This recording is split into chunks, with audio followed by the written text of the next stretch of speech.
et toutes vous connaissez et que vous répétez lorsque vous voulez parler de ce qu'elle est la finalité de notre vie. Tout le monde répète ce verset. On va voir ce que dit par exemple Ibn Abbas, ce que veut dire illa liya'budun. Le mot religion est dérivé de religio, qui signifie relier. La religion est ce qui relie l'homme à la vérité avec un grand V. La religion, lorsque vous dites ana dini al-Islam, dini, c'est ce qui vous relie. Allah subhanahu wa ta'ala, par un acte de soumission volontaire, une obédience et une croyance sans faille. C'est une conviction et c'est une soumission.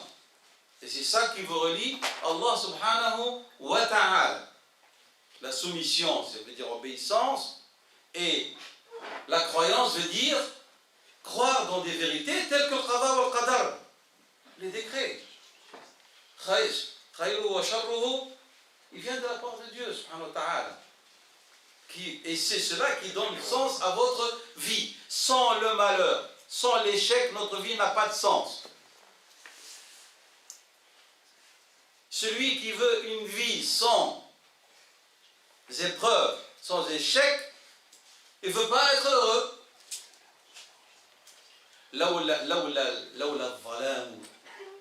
S'il n'y avait pas l'obscurité, vous ne saurez jamais accorder la valeur qu'il faut à la lumière du jour.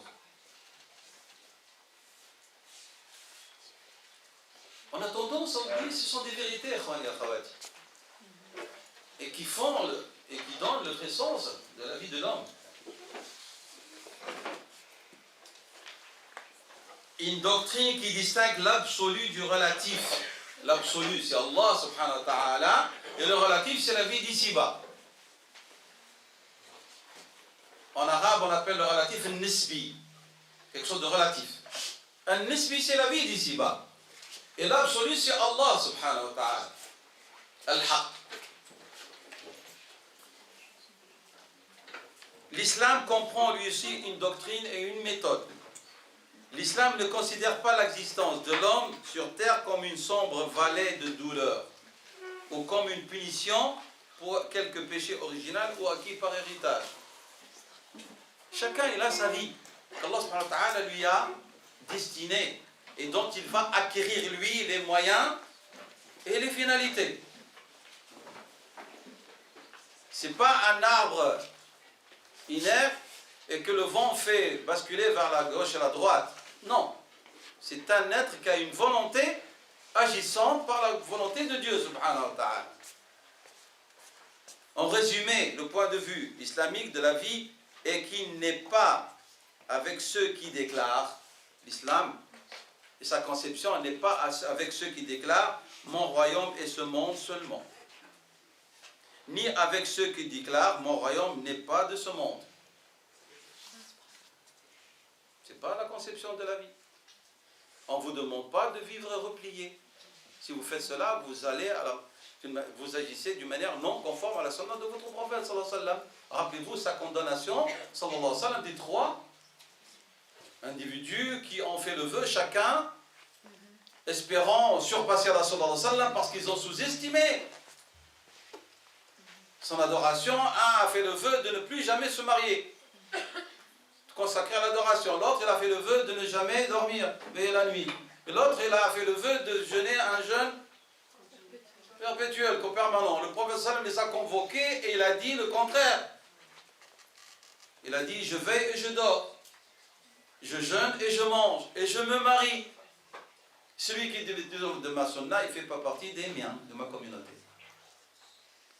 Donc, et lorsque certains adorateurs, ils ont cru que leur royaume, ce n'est pas ce monde, et ils se sont repliés dans les montagnes du Liban, un des grands savants de l'époque, l'imam al-Isfirayini, rahimahullah ta'ala, est monté sur les collines des montagnes du Liban, et il a commencé à les appeler Ya akalat al-hashish, et le mangeur de l'herbe. Descendez et regardez ce qu'ont fait les innovateurs avec la Ummah de Mohammed. C'est-à-dire, en votre absence, vous, comme savants, C'est les innovateurs qui jouent là, qui sont en train de se prendre pour les dirigeants.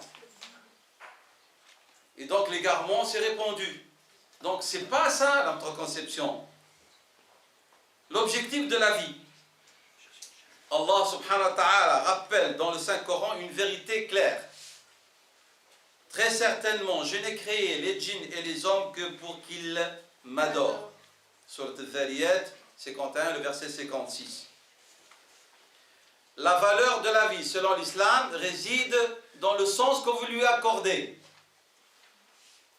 Et non pas vous attendez à ce qu'il y ait un sens. Quel est le sens que vous allez donner à votre vie, à votre existence? Eh bien, c'est ça sa valeur. Selon notre religion. Bien sûr, cadré et dirigé par les préceptes divins et prophétiques.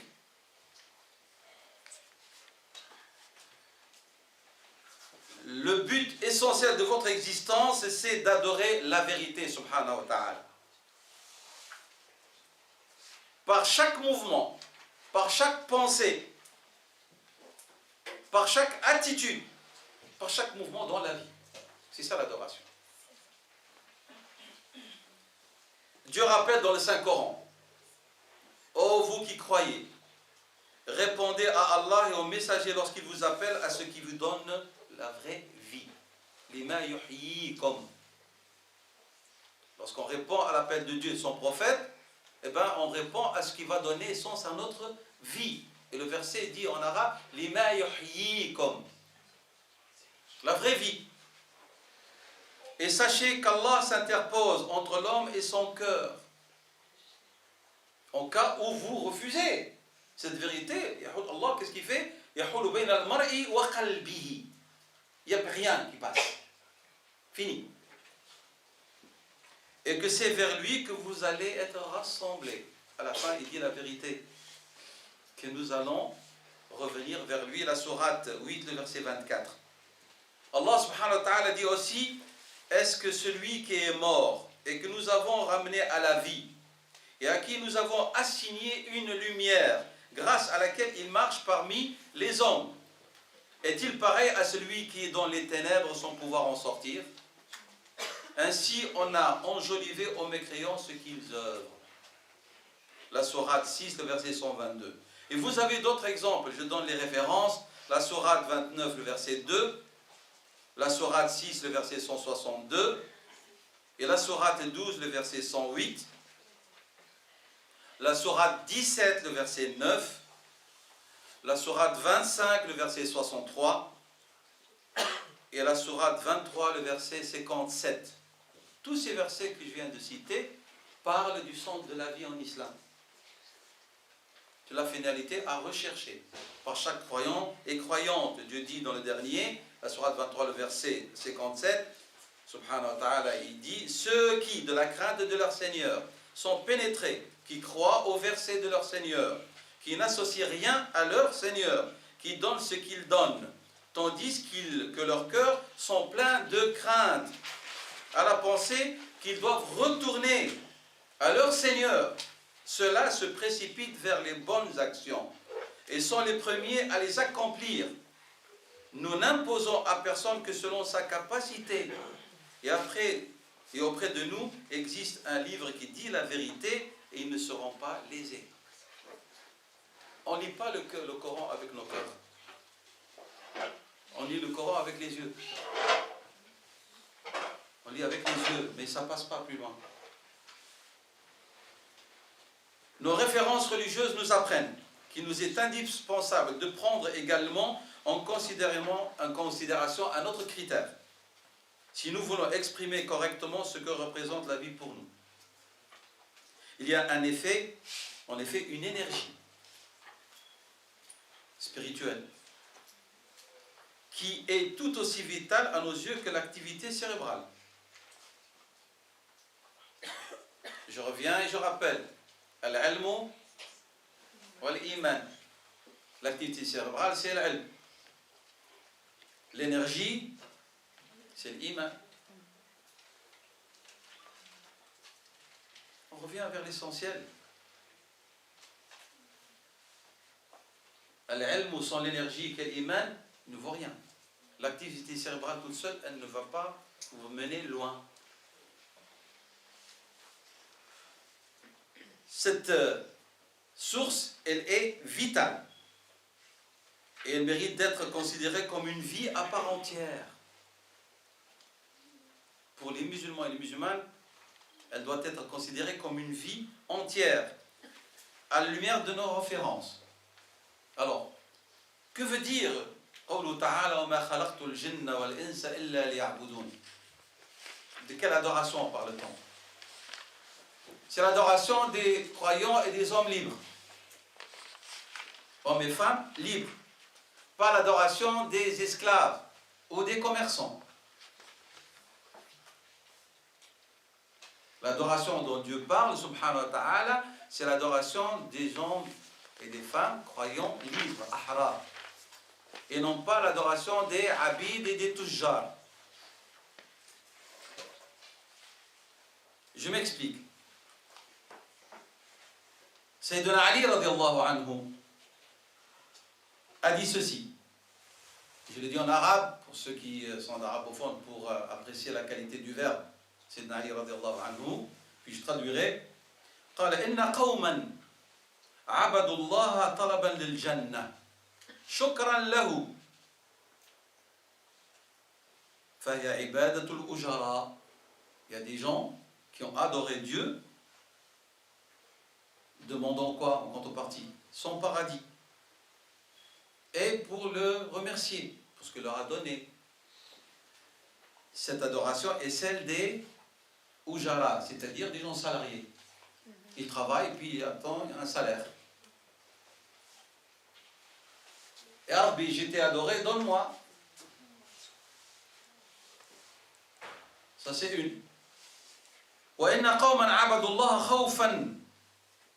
puis il y a des gens qui adoraient Dieu par peur, par crainte. C'est l'adoration des esclaves, ils ont peur de leur maître.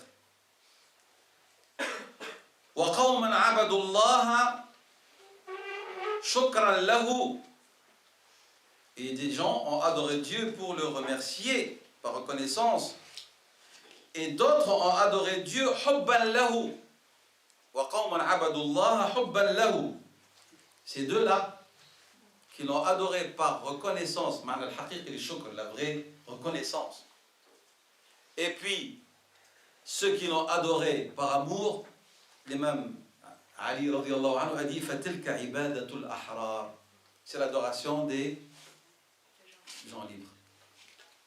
Ceux qui adorent Dieu par reconnaissance et par amour. Nahna, on adore Dieu parce qu'on a peur. On adore Dieu parce qu'on veut un salaire. On adore Dieu pour remercier. Mais un remerciement parce qu'on a demandé et c'est venu. Et on ne sait pas ce qui est venu, a été donné, est-ce que c'est un bien ou c'est un mal. Ça on l'oublie aussi. Peut-être vous allez demander à Dieu quelque chose, et vous insistez, il vous le donne et ça va se retourner contre vous et c'est un malheur. Comme Sayyidina Abu Dhar radiallahu anhu, il est venu demander à Rasulullah sallam de le désigner dans un poste de l'exécutif, qu'il accède à un poste de gouverneur. Elle n'est pas pour toi. Abu Dhar était un des demandeurs, c'était un des gens les plus fervents demandeurs de l'akhirah. Et tu demandes quelque chose qui va te détourner. Tu es un homme faible. C'est un dépôt. Et elle ne sera que mépris et regret le jour du jugement dernier. On insiste, je veux, Ya Rabbi, et on se focalise soit sur un individu, parce qu'on veut l'épouser, et je veux que celle-là, ou celui-ci, il y a tellement d'obstacles devant nous. Allah il t'envoie le premier, troisième, quatrième, cinquième avertissement. C'est pas bon, c'est pas bon. Non, après 2 mois du mariage, c'est la catastrophe. Tiens, voilà la bonne leçon. Parce qu'on ne fait pas confiance. Donc, Sayyidina Ali est en train de nous élever pour comprendre le sens de l'adoration. Que lorsqu'on adore Dieu, on doit l'adorer parce qu'il le mérite. هو أهل لذاك سبحانه وتعالى.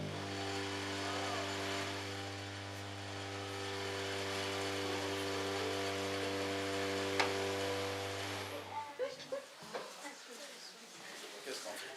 Arrangez-nous ce. أي دعاء؟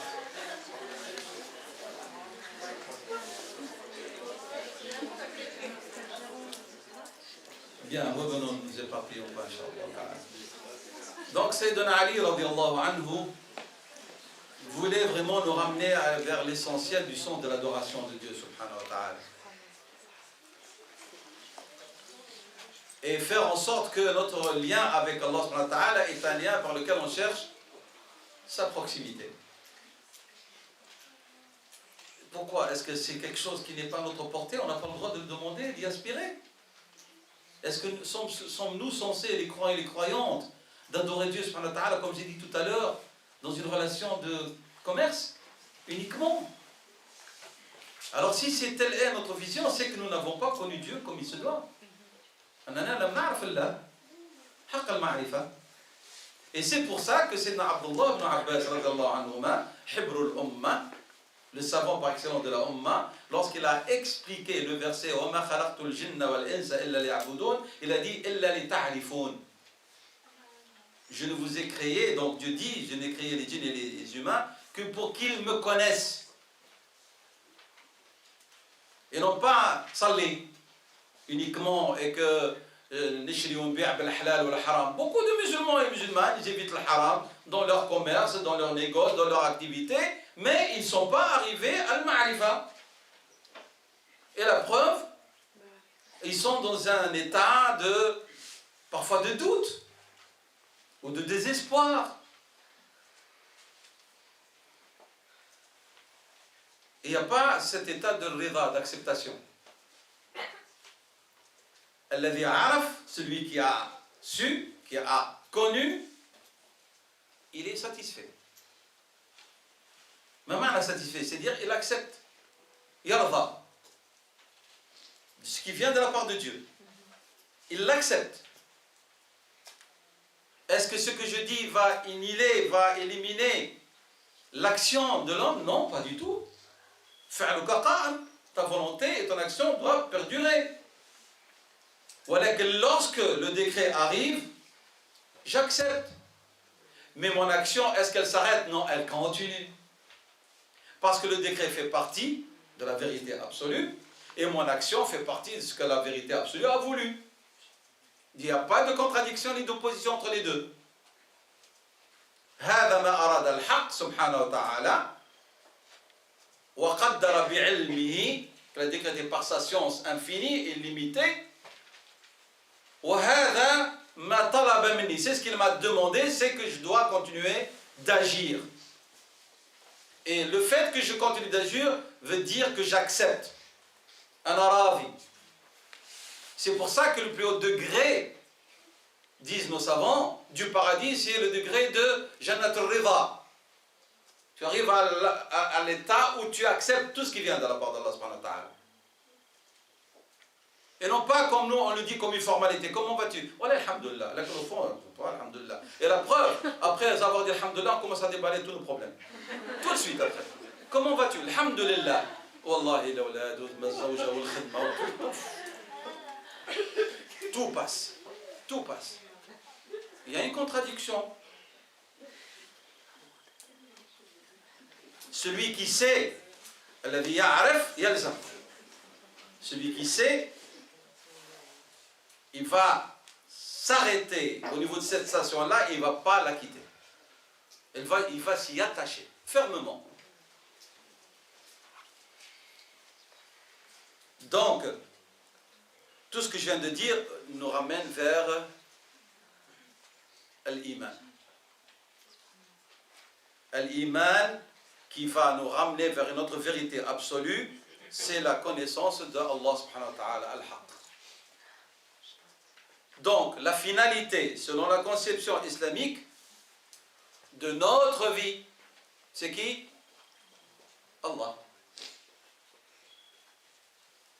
Dans notre religion, notre but recherché, ultime, ce qu'on appelle dans le jargon contemporain, mon but stratégique. Wallah. Notre problème, c'est que nous avons confondu la vérité absolue et le but stratégique par des buts d'étape. Le mariage, le travail, ceci, là, ce sont des buts d'étape. Ils sont assujettés à l'échec, etc. Et même s'il y a réussite, en vérité, doivent être des moyens qui vont nous mener vers la vérité. Par mon mariage, je cherche la vérité. Par mon travail, je cherche la vérité. Allah. Par mes études, ce n'est pas pour devenir ingénieur.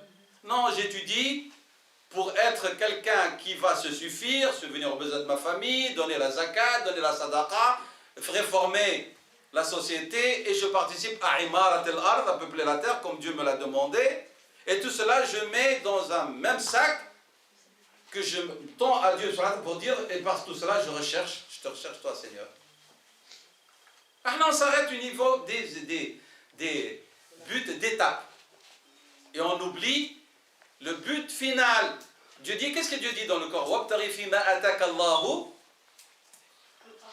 Dans cette terre, ce que Dieu t'a donné, qu'est-ce que tu cherches avec? Allah. Il a dit, la vérité, elle est là. Dans cette vie d'ici-bas. Recherche parce que Dieu t'a donné ici, quoi? Ad-dar al-akhirah. Il n'a pas dit recherche le bonheur sur terre. Il n'a jamais dit ça dans le Coran, il n'y a nulle part. Ni dans le Coran al-Karim, ni dans les hadiths de Rasul sallam. Wabtaghi fi ma ataka Allah. Dans ce que Dieu t'a donné, Mada? Ad-dar al-akhirah. La dernière demeure, la vraie demeure. C'est pour ça que j'ai dit, nous lisons le Coran avec nos yeux. Pas par le canal de l'iman. Ça saute, ces vérités, elles sont là. Qui a besoin d'être adoré? Non, Dieu n'a nullement besoin de notre adoration. Subhanahu wa ta'ala, huwa al-ghani. Il se suffit à lui-même, il est le riche, subhanahu wa ta'ala. Dieu s'auto-suffit à lui-même. Huwa al-hayy al-qayyum, al-qayyum, al-qa'imu bi nafsihi. Il se suffit à lui-même, subhanahu wa ta'ala. Ni notre adoration ne va rajouter dans sa gloire, ni dans son royaume, ni nos désobéissances, comme c'était le hadith que vous connaissez aussi, ne va diminuer en son royaume. Rien. Donc, c'est plutôt nous qui avons besoin de l'adorer. Si personne n'adorait Dieu, cela n'enlèverait rien à sa gloire, subhanahu wa ta'ala. Et si l'humanité, sans exception, l'adorait, cela n'ajouterait rien à sa gloire, subhanahu wa ta'ala. Ceux qui ont besoin de Dieu, c'est nous. Pourquoi les êtres humains ont-ils besoin d'adorer Dieu, subhanahu wa ta'ala? Par l'obéissance aux lois révélées. La simple réponse, elle est simple. Simple la réponse. L'obéissance aux lois divines procure une paix certaine en cette vie et le salut dans l'au-delà. Une paix dans cette vie et le salut dans l'au-delà. Les lois divines fournissent aux hommes un code de conduite clair qui s'applique à toutes les sphères de la vie. Puisque seul le Créateur connaît ce qui est meilleur pour sa création. Ces lois protègent l'âme, le corps et la société tout entière contre le mal sous toutes ses formes. Mais le problème, c'est que nous avons inventé des fausses divinités. Et c'est ça qui interfère. Alors, on ne voit plus vers où se diriger. Dieu, selon l'islam, c'est lui qui oriente et donne un sens à votre vie. Mais nous avons associé à Allah subhanahu wa ta'ala d'autres divinités. Et dans le Coran, Dieu nous en parle, subhanahu wa ta'ala. Il n'a pas plus parlé ici, ce dont je vais citer, il ne s'agit pas de Hubal et de Lat wal Uzza. Dieu dit, subhanahu wa ta'ala, Faraïta man ittakhadha ilahahu hawa. N'as-tu pas vu celui qui s'est pris pour divinité, ses passions? Et les passions sont diverses. L'amour de l'argent, l'amour du pouvoir, l'amour de l'homme ou de la femme. C'est ce qui ont pris place. Et donc, nous avons mis sur pied ces fausses divinités qui font que nous n'avons plus d'évidence par rapport à cette vérité. Le verset qui évoque cette vérité, c'est la sourate 45, le verset 23. Lorsque Dieu dit dans Surat Ar-Rum, la corruption est apparue sur terre et en mer, à cause de ce que les hommes ont accompli de leurs propres mains. ظهر الفساد في البر والبحر بما كسبت أيدي الناس. كسبت أيدي الناس, ce que les hommes ont œuvré.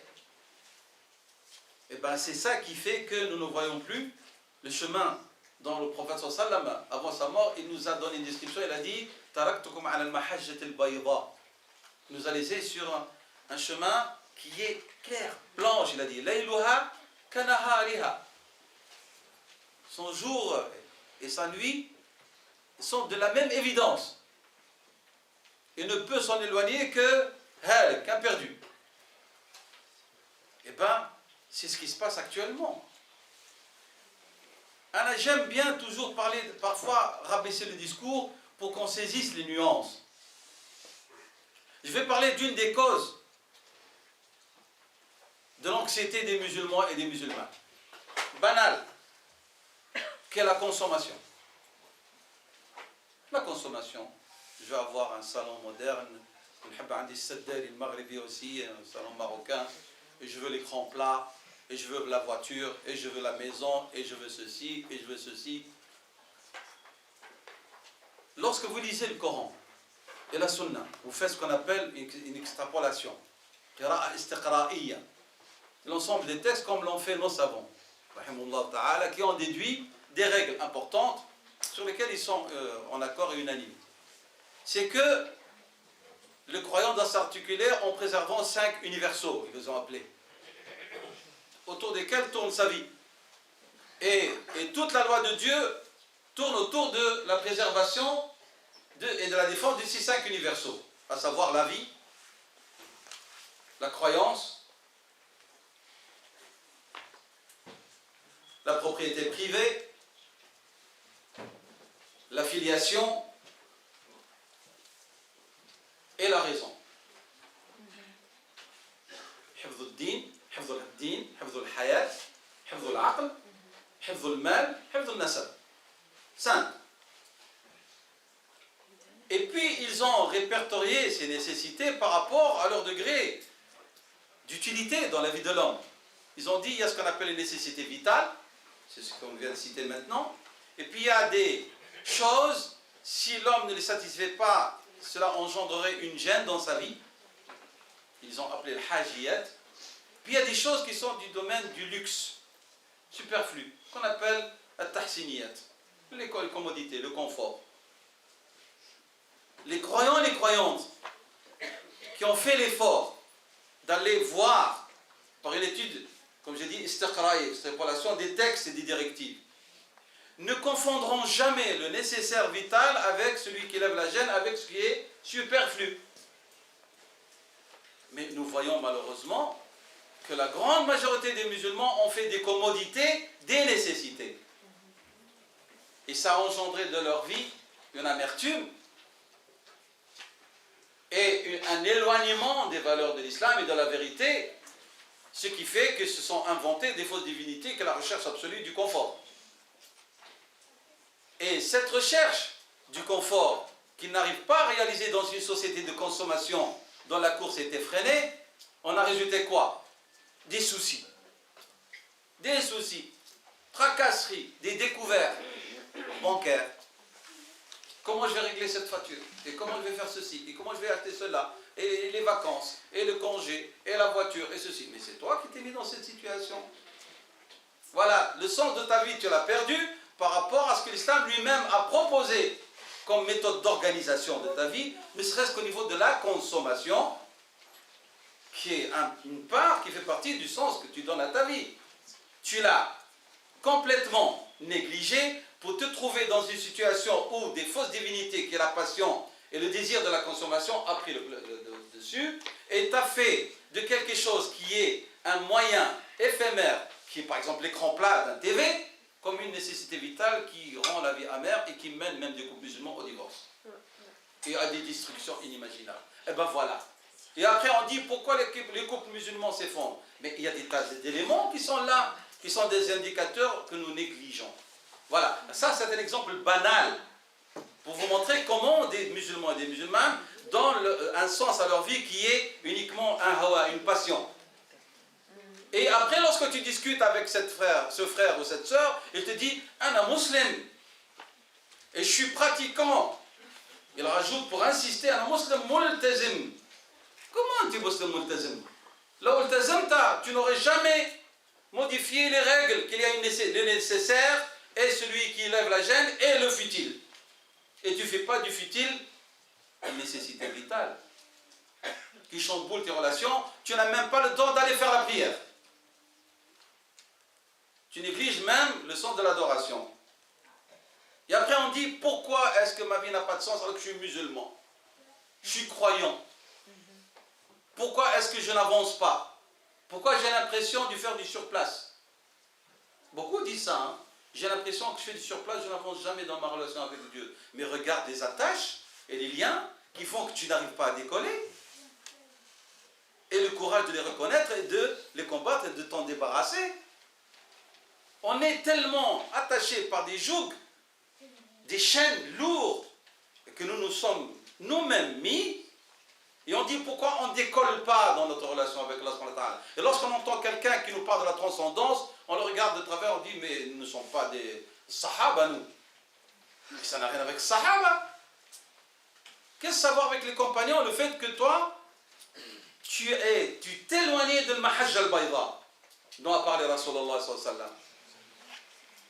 Il faut avoir le courage de reconnaître ses erreurs et d'y remédier. On n'a pas le courage de combattre ce que nous connaissons au fond de nous-mêmes qu'il est mauvais et qui ne va pas avec le sens que Dieu veut qu'on donne à notre vie. On n'a pas.